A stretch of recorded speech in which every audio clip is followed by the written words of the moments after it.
یہ داستان ایک ایسے راز کی ہے جس نے پورے بغداد کو ہلا کر رکھ دیا تھا۔ ایک ایسا معمہ جس میں ایک لاش ملی، ایک وزیر کو موت کی سزا سنائی گئی اور پھر دو لوگ اپنی جان قربان کرنے کے لیے ایک دوسرے سے آگے نکلنے لگے۔ مگر اصل سوال یہ تھا، قاتل کون تھا؟ قدیم بغداد کی ایک شام تھی۔ دریائے دجلہ کے کنارے ایک غریب مچھیرا خاموش کھڑا تھا۔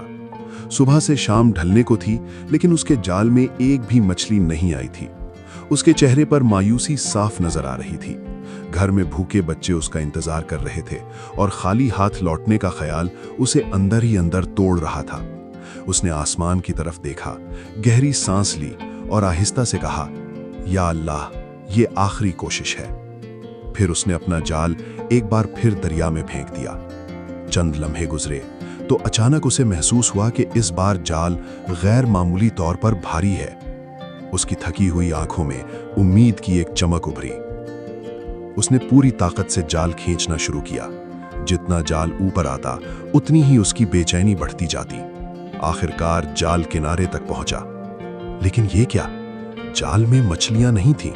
اس کے اندر ایک پرانا، بھاری اور لوہے کی پٹیوں سے بند صندوق پھنسا ہوا تھا۔ مچھیرا حیران رہ گیا۔ اس کے ذہن میں فوراً خیال آیا کہ شاید یہ کوئی خزانہ ہو۔ اس نے جلدی جلدی صندوق کھولنے کی کوشش کی مگر ناکام رہا۔ کافی دیر کوشش کے بعد اس نے سوچا، اگر یہ خزانہ ہے تو بادشاہ کے پاس لے جانا بہتر ہوگا، شاید انعام بھی مل جائے۔ وہ بڑی مشکل سے صندوق کھینچتا ہوا محل پہنچا۔ جب صندوق دربار میں لایا گیا تو سب کی نظریں اسی پر جم گئیں۔ بادشاہ نے حکم دیا، اسے فوراً کھولا جائے۔ صندوق کا ڈھکن کھولا گیا اور اگلے ہی لمحے دربار میں خاموشی چھا گئی۔ کسی کی زبان سے ایک لفظ نہ نکلا۔ لوگوں کے چہروں کا رنگ اڑ چکا تھا، کیونکہ صندوق کے اندر سونا یا چاندی نہیں تھی، بلکہ ایک خوبصورت نوجوان عورت کی لاش موجود تھی۔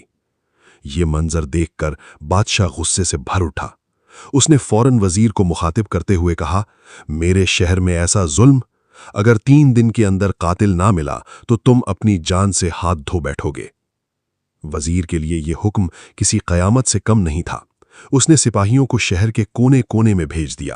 بازار، گلیاں، محلوں کے دروازے، ہر جگہ تلاش جاری رہی، مگر وقت گزرتا گیا اور قاتل کا کوئی سراغ نہ ملا۔ پھر وہ دن آ گیا جب وزیر کو سزا دی جانی تھی۔ پورا بغداد جمع تھا۔ لوگ بے چینی سے ایک ہی منظر دیکھ رہے تھے۔ جلاد نے تلوار اٹھائی اور اچانک ایک نوجوان ہجوم سے نکل کر چیخا، رک جائیے، وزیر بے گناہ ہے، اصل مجرم میں ہوں۔